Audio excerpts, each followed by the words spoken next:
My name is Alexis, and I'm going to be reading A Bad Case of Stripes.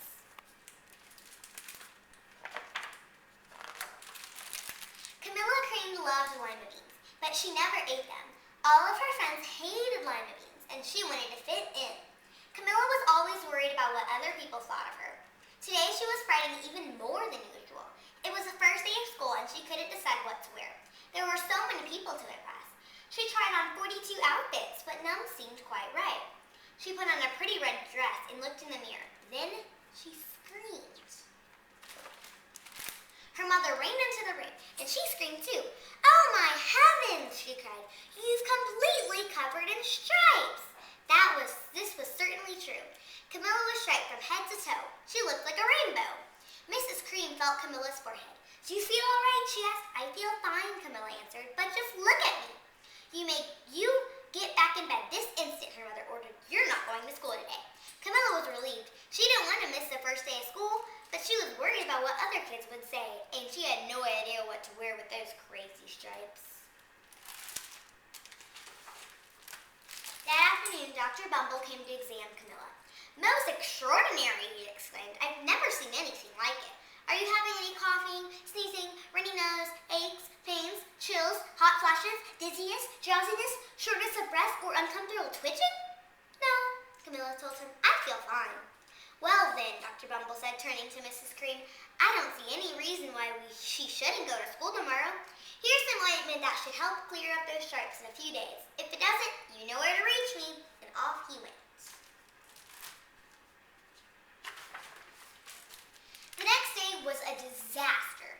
Everyone at school laughed at Camilla. They called her Camilla Crayon and the Night of the Living Lollipop. She tried her best to act as if everything were normal, but when the class of the Pledge of Allegiance, her stripe turned red, white, and blue, and she broke into stars. The other kids thought this was great. One yelled out, "Let's see some purple polka dots!" Sure enough, Camilla turned all purple polka dotty. Someone else shouted, "Checkerboard!" and a pattern of squares covered her skin. Soon, everyone was calling out different shapes and colors, and poor Camilla was changing faster than you change the channels on a TV. That night, Mr. Harms, the school principal, called. "I'm sorry, Mrs. Cream," he said. "I have to ask you to keep Camilla home from school. She's too much of a distraction, and I've been getting calls from the other parents. They're afraid those stripes might be contagious." Camilla was so embarrassed. She couldn't believe that 2 days ago everyone liked her. Now nobody wanted to be in the same room as her. Her father tried to make her feel better. "Is there anything I can get you, sweetheart?" he asked. "No, thank you," sighed Camilla. What she really wanted was a nice plate of lima beans, but she had been laughed at enough for one day. "Well, yes, I see," Dr. Bumble mumbled when Mr. Cream phoned the next day. "I think I'd better ring in the specialist. We'll be right over." An hour later, Dr. Bumble arrived with 4 people in long white coats. He introduced them to the Creams. "This is Dr. Grop, Dr. Sponge, Dr. Cricket, and Dr. Young." Then the specialist went to work on Camilla. They squeezed and jabbed, tapped, and tested. It was very uncomfortable. "Well, it's not the mumps," concluded Dr. Grop. "Or the measles," said Dr. Sponge. "Definitely not chicken pox," put in Dr. Cricket. "Or sunburn," said Dr. Young. "Try these," said the specialist. They each handed her a bottle filled with different colored pills. "Take one of each before bed," said Dr. Grop. Then they filed out the front door, followed by Dr. Bumble.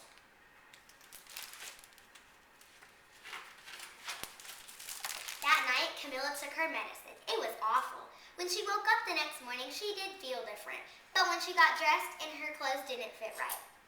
She looked in the mirror, and there, staring back at her, was a giant multicolored pill with her face on it. Dr. Bumble rushed over as soon as Mrs. Cream called, but this time, instead of the specialist, he brought the experts. Dr. Gourd and Dr. Mellon were the finest specialist minds in the land. Once again, Camilla was poked, prodded, looked at, and listened to. The experts wrote down lots of numbers. Then they huddled together and whispered. Dr. Gourd finally spoke. "It might be a virus," he announced with authority. Suddenly, fuzzy little virus paws appeared all over Camilla. "Or possibly some form of bacteria," said Dr. Mellon. Out popped squiggly little bacteria tails. "Or it could be a fungus," said Dr. Gourd. Instantly, Camilla was covered with different colored fungus patches. The expert looked at Camilla and then at each other. We need to go over these numbers again back at the lab, Dr. Gord explained. We'll call you when we know something. But the experts didn't have a clue, much less pure. By now, the TV news had found out about Camilla. Reporters from every channel were outside her house telling the story of the bizarre case of the incredible changing kid. Soon, a huge crowd was camped out on the front lawn.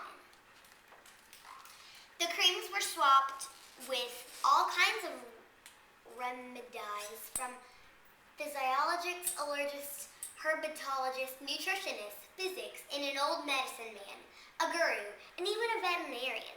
And so-called cure only added to poor Camilla's strange appearance. It was hard to even recognize her. She sprouted roots and berries and crystals and feathers in a long furry tail, but nothing worked.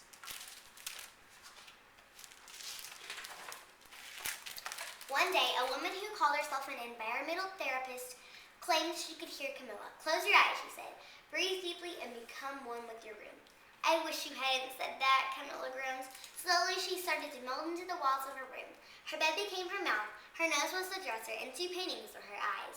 The therapist screamed and ran from the house. What are we going to do? Cried Mrs. Cream. It just keeps getting worse and worse. She began to sob.